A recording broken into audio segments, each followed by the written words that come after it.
All right, let's talk about something I'm pretty sure we've all thought about at some point. You know that moment when you realize someone's on your property without your permission? It just feels wrong, right? But what can you actually do about it legally? Well, today we're going to break down the law of trespass to land and get you some clear answers. So let's get right into it. So let's paint a picture. You look out your window and there's a stranger just standing in your yard. What are your real options right then and there? Can you just tell them to get lost? Can you, physically remove them? Can you sue them for being there? The answer, as you can probably guess with anything involving the law, is, well, it depends. And that's exactly what we're going to unpack. See, to figure out what you can do, we first have to know what we're dealing with. We need to understand what trespass actually means from a legal standpoint, because it's not just, being somewhere you're not supposed to be. Nope, the law has a very, very specific definition for it. And here's the core of it. Legally speaking, trespass is any unjustified, direct, physical interference with someone's possession of land. Now, the really fascinating part here is why this law exists. It's not really about whether any damage was done. Not at all. It's about protecting your fundamental right to your own space, your own bubble. So yeah, someone just walking across your lawn, even if they don't step on a single flower, that's a trespass. So whenever a court looks at a trespass case, they're basically running down a three-point checklist. First, was there actual physical interference? Did a person or a thing literally cross the boundary?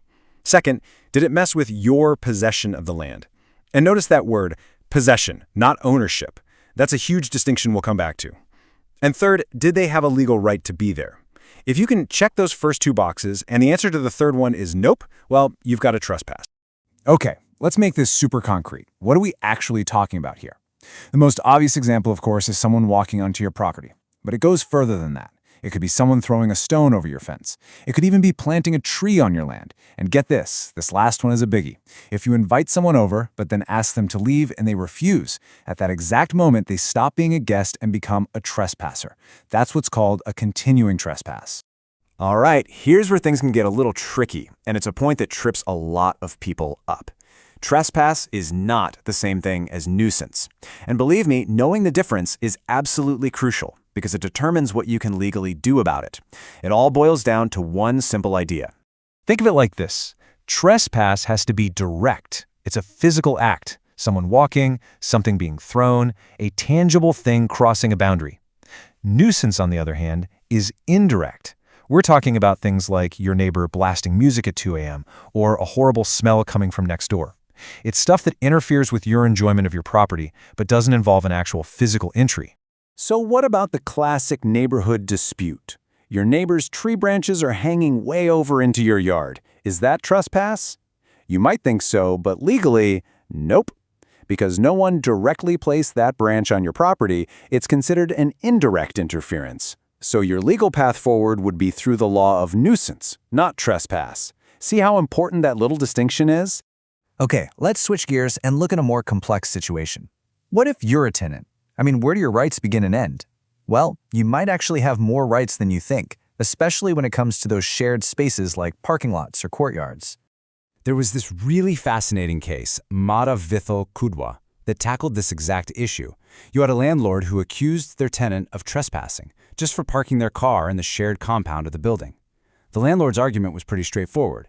Hey, you rent the apartment, not the parking lot. Makes sense on the surface, right? But the court saw it differently. They basically said, hold on a minute. They ruled that when you rent a place, there's an implied right to reasonably use the common areas. This means a tenant is perfectly entitled to use the compound for parking as long as they're not, blocking everyone else in. Their right of possession isn't just confined to the four walls of their apartment. It extends to the shared spaces too. Okay, so now we know what trespass is. Let's get back to our original question. Someone is on your property right now. What can you do about it without having to call a lawyer? Well, the law actually gives you a few options, and they're called self-help remedies. The first, and definitely the most direct remedy, is called re-entry, and it's pretty much exactly what it sounds like. If you have the lawful right to possess the land, you have the right to physically enter it and kick the trespasser out. But I know what you're thinking, because it's the big, obvious question here. Just how much force are we talking about?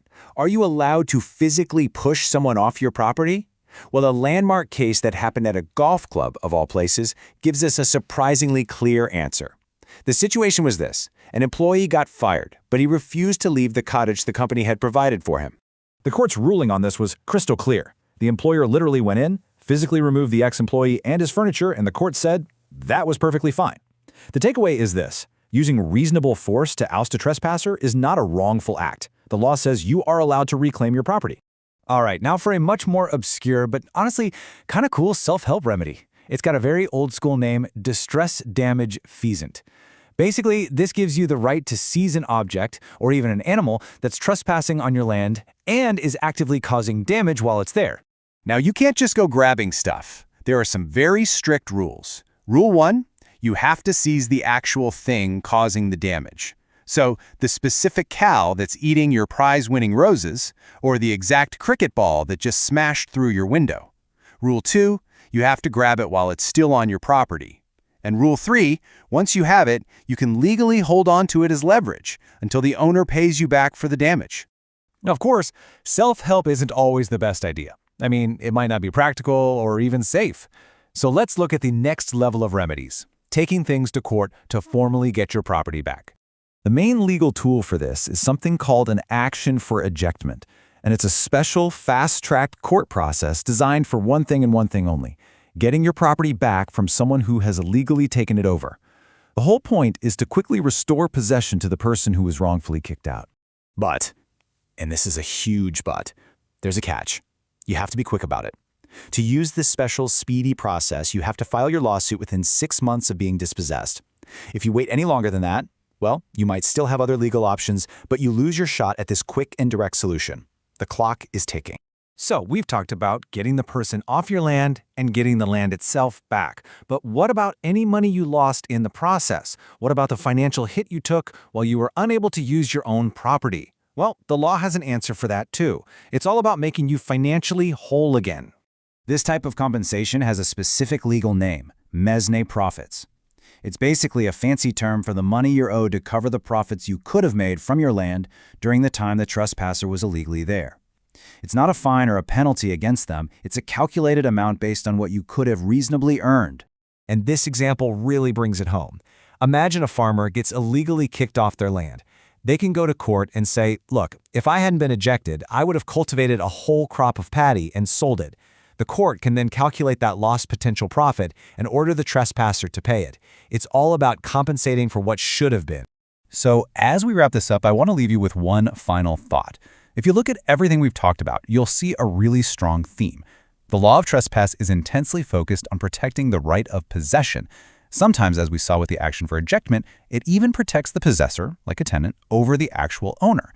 And what does that tell us?